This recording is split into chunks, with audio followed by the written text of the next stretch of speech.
சிறுத்தைகள் கட்சியுடைய துணை பொதுச் செயலாளராக இருந்த ஆதவ் அர்ஜுனாவை விடுதலை சிறுத்தைகள் கட்சியிலிருந்து 6 மாத காலத்திற்கு சஸ்பெண்ட் செய்து கட்சியுடைய தலைவர் திருமாவளவன் தற்போது நடவடிக்கை மேற்கொண்டிருக்கிறார். இந்த ஒழுங்கு நடவடிக்கை ஏன் எடுக்கப்பட்டிருக்கிறது என்பது தொடர்பாக அந்த அறிக்கையில் சுட்டிக்காட்டப்பட்டிருக்கிறது.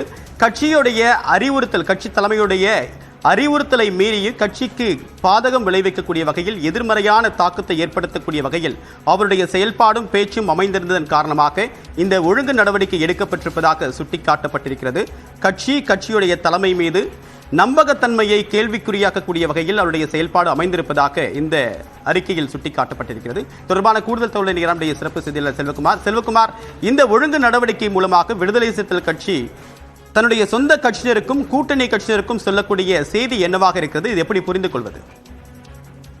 ஆதவ் அர்ஜுனுடைய பேச்சு பல்வேறு அதிர்வலைகளை ஏற்படுத்தியிருக்கக்கூடிய சூழ்நிலையில் விடுதலை சிறுத்தைகள் கட்சி தலைவர் திருமாவளவன் இந்த முடிவை எடுக்க வேண்டிய கட்டாயத்திற்கு தள்ளப்பட்டிருக்கிறார். கடந்த 2 நாட்களாகவே இது என்ன நடவடிக்கை எடுக்கலாம், கட்சியிலிருந்து ஆதவை முழுமையாக நீக்கிவிடலாமா அல்லது இடைக்கால நீக்கம் செய்யலாமா என்ற பல்வேறு குழப்பத்தில் தான் திருமாவளவன் இருந்திருக்கிறார். கட்சி நிர்வாகிகளை பொறுத்த மட்டில் நேற்று கடுமையான ஒரு மன உளைச்சலுக்கு திருமாவளவனை ஆளாக்கி இருக்கிறார்கள் என்பதுதான் தற்போது கிடைத்த தகவலாக இருக்கிறது. தொடர்ந்து ஆதவ் இப்படி பேசி வருவது கூட்டணிக்குள் மிகப்பெரிய குழப்பத்தை ஏற்படுத்தி கொண்டிருக்கிறது. அவர் ஒரு தலைமையினுடைய உத்தரவையும் மீறி தன்னிச்சையாக செயல்படுவது என்பது கட்சியினுடைய எதிர்கால நலனுக்கு உகந்ததாக இல்லை. எனவே அவரை கட்சியிலிருந்து முழுமையாக நீக்க வேண்டும். இல்லை என்றால் MP MLAக்கள் அனைவரும் நாங்கள் கட்சியில் இருந்து விலகுகிறோம் என்ற ஒரு மிக அழுத்தத்தை கொடுத்திருக்கிறார்கள். இதன் காரணமாக வேறு வழியில்லாமல் திருமாவளவனும் இந்த முடிவை எடுத்திருப்பதாக சொல்லப்படுகிறது. எனவே கட்சியினுடைய நலனை கருத்தில் கொண்டு ஆதவ் அர்ஜுன் நீக்கப்பட்டிருக்கிறார், இடைக்கால நீக்கம் செய்யப்பட்டிருக்கிறார் என்று தற்போது அறிவிப்பு வெளியாகி இருக்கிறது. நேற்று இரவே இந்த அறிவிப்பு வெளியாகும் என்று எதிர்பார்க்கப்பட்ட சூழ்நிலையில் தற்போது இந்த செய்தி வெளியாகி இருக்கிறது. இன்னும் சற்று நேரத்தில் மதியம் 1 மணி அளவில் திருமாவளவன் முதலமைச்சரை நேரில் சந்தித்து வெள்ள நிவாரண நிதி வழங்க இருக்கிறார். அதற்கு முன்பாகவே இந்த அறிவிப்பு வெளியாகி இருக்கிறது. ஆதவை பொறுத்த மட்டில் அவர் கட்சி தலைமையினுடைய கட்டுப்பாட்டில் இல்லை என்பது வெளிப்படையாக அவரது பேச்சின் மூலம் தெரிகிறது.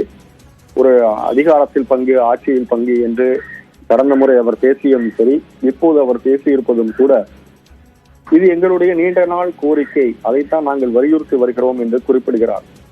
எனவே இந்த இடைநீக்கம் என்பது ஒரு நீடித்ததாக இருக்குமா அல்லது மீண்டும் அவர் கட்சியில் சேர்க்கப்படுவாரா என்ற பல கேள்விகள் எழுந்திருக்கின்றன. 6 மாத காலம் ஆதவ் அர்ஜுன் காத்திருப்பாரா அல்லது வேறு கட்சிக்கு செல்வதற்கான திட்டம் இருக்கிறதா என்ற பல கேள்விகள் எழுந்திருக்கின்றன. விஜய் மேடையில் அவர் பேசியதும், விஜயும் ஆதவ் அர்ஜுனும் கட்டி தழுவி அந்த மேடையில் அவர்கள் பேசிக்கொண்ட காட்சிகளும் பல கேள்விகளை முன்னிறுத்தி இருக்கின்றன. இந்த சூழ்நிலையில் தான் இயக்குனர் அமீர் குறிப்பிட்டிருந்தார், ஆதவ் அர்ஜுனை அருகில் வைத்திருப்பது திருமாவளவனுக்கும் சிக்கல், விஜய்க்கும் சிக்கல் என்று குறிப்பிட்டிருந்தார். எனவே விஜயோடு அவர் கரம் கோர்ப்பாரா, விஜய் அதை ஏற்றுக்கொள்வாரா என்ற பல கேள்விகளும் எழுந்திருக்கின்றன. தேவப்பிரியா.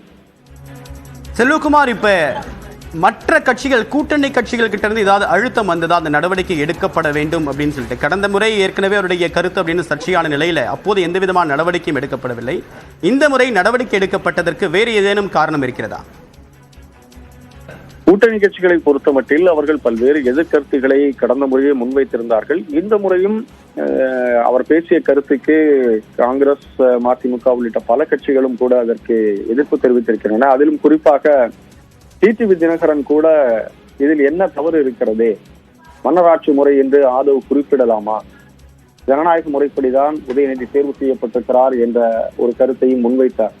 அந்த அடிப்படையில் பார்க்கிற போது கூட்டணி கட்சிகளின் நிர்பந்தம் ஒரு பக்கம் இருந்தாலும் கூட தன்னுடைய சொந்த கட்சி நிர்வாகிகளினுடைய அழுத்தம் காரணமாக திருமாவளவன் இந்த முடிவை எடுத்திருக்கிறார்.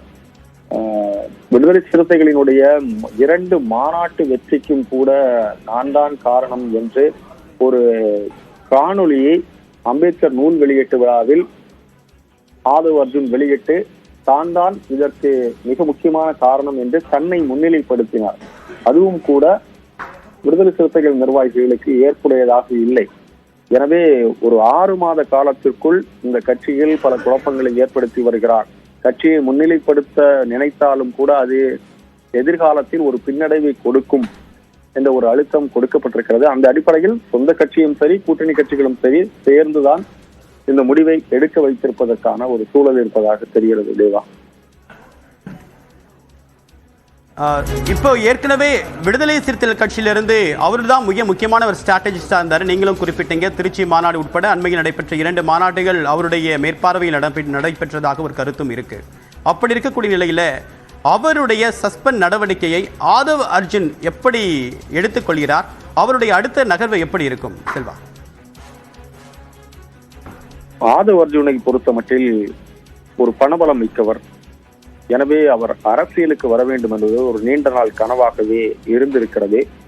அந்த வகையில் அவர் கடந்த முறை திமுகவினுடைய தேர்தல் வியூகங்களை அமைப்பதில் பிரசாந்த் கிஷோரோடு சேர்ந்து பணியாற்றி இருக்கிறார் என்று அவரே குறிப்பிட்டிருக்கிறார். அந்த அடிப்படையில் அவர் திமுகவில் பயணிக்கலாம் என்ற ஒரு திட்டம் இருந்தது. ஆனால் அதை தாண்டி ஒரு அம்பேத்கர் சிந்தனை, பெரியார் சிந்தனைகளை தாங்கி நிற்கக்கூடிய ஒருவர் தேவை, அந்த தலைமையை நான் ஏற்க வேண்டும் என்பதால் தான் அண்ணன் திருமாவளவனுடைய தலைமையை நான் விரும்பினேன், அதனால் தான் அவரோடு கரம் கோர்த்தேன் என்று குறிப்பிட்டிருந்தார்.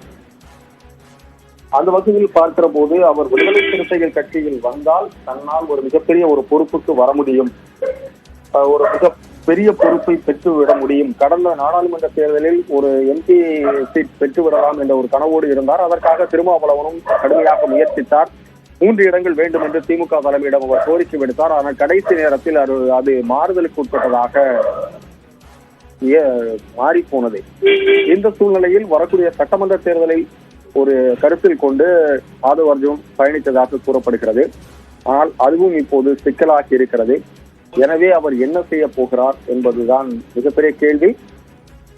நிச்சயமாக அவர் விடுதலை சிறுத்தைகள் கட்சியிலிருந்து இடைநீக்கம் செய்யப்பட்டாலும் கூட தொடர்ந்து அவர் அதில் பயணிப்பதற்கான ஒரு வாய்ப்பு இருக்காது. 6 மாத கால இடைவெளி என்பதை ஆதவ் அர்ஜுன் ஏற்றுக்கொள்ளாமல் நிச்சயமாக வேறு கட்சிக்கு சென்று அதன் மூலம் ஒரு அரசியல் அங்கீகாரத்தை பெறுவதற்கான, ஒரு அதிகாரத்தை கைப்பற்றுவதற்கான ஒரு முயற்சியில் ஈடுபடுவார் என்பது தெல்ல தெளிவாக தெரிகிறது. அதற்கான எல்லா முன்னெடுப்புகளையும் முயற்சிகளையும் அவர் மேற்கொண்டு வருகிறார் என்பதுதான் அந்த புத்தக வெளியீட்டு விழாவை அவர் ஏற்படுத்தியதும் கூட குறிப்பாக பேசப்படுகிறது. இந்த புத்தக வெளியீட்டு விழாவினுடைய மிக முக்கியமான பதிப்பகத்தார் விகடன் பதிப்பகத்தார். ஆனால் அத்தகைய பதிப்பகத்தோடு சேர்ந்து ஒரு துணை பதிப்பாளராக இவரும் ஏராளமான அளவுக்கு பணம் செலவு செய்து மிக பிரம்மாண்ட நிகழ்ச்சியை விஜயை வைத்து நடத்தி இருப்பது என்பது பல்வேறு யூகங்களை, சந்தேகங்களை ஏற்படுத்துகிறது. இதுதான் இப்ப இவர் மீது எடுக்கப்பட்ட நடவடிக்கை அப்படின்னு பார்த்தா நிரந்தர நடவடிக்கை கிடையாது. ஒரு 6 மாத கால சஸ்பெண்ட், ஒரு தற்காலிக நடவடிக்கையை தான் ஓரளவுக்கு புரிஞ்சுக்க முடியும். அடிப்படை உறுப்பினர் பதவியில அடிப்படை உறுப்பினராக இன்னும் ஒரு தொடர்றாரு அப்படின்னு தான் எடுத்துக்க முடியும். ஸோ அப்படி பார்க்கும்போது இதை அவர் எதிர்மறையா முற்றிலும் எடுத்துப்பார் அப்படின்னு நம்ம எப்படி எடுத்துக்கிறது செல்வகுமார்? 6 மாத கால இடைவெளி என்பதை அவர் சாதாரணமாக எடுத்துக்கொள்வாரா, அல்லது இந்த சட்டமன்ற தேர்தல் நெருங்கக்கூடிய சூழ்நிலையில் இந்த 6 மாதம் என்பது மற்றொரு கட்சியில் இருந்தால் அதை தனக்கு சாதகமாக பயன்படுத்தி கொண்டு ஒரு வலுவான கட்டமைப்பை ஏற்படுத்தி தன்னுடைய தலைமைக்கு நெருக்கமாக இருந்து கொண்டு ஒரு மிகப்பெரிய பொறுப்பை பெற்றுவிடலாம் என்ற எண்ணத்தில் இருக்கிறாரா என்பது தெரியாது. ஆனாலும் கூட ஆதவை பொறுத்த மட்டில் ஒரு ஆள்பலம், அதிகார பலம் இல்லை இருந்தாலும் கூட பணபலத்தை வைத்துக் கொண்டு அவர் அரசியலில் மிகப்பெரிய அளவில் ஜொலிக்கலாம் என்ற ஒரு திட்டம் இருப்பதாகத்தான் சொல்லப்படுகிறது. ஏற்கனவே அவர் விளையாட்டுத் துறைகளில் பல்வேறு உயரிய பொறுப்புகளில் இருந்து கொண்டிருக்கிறார்.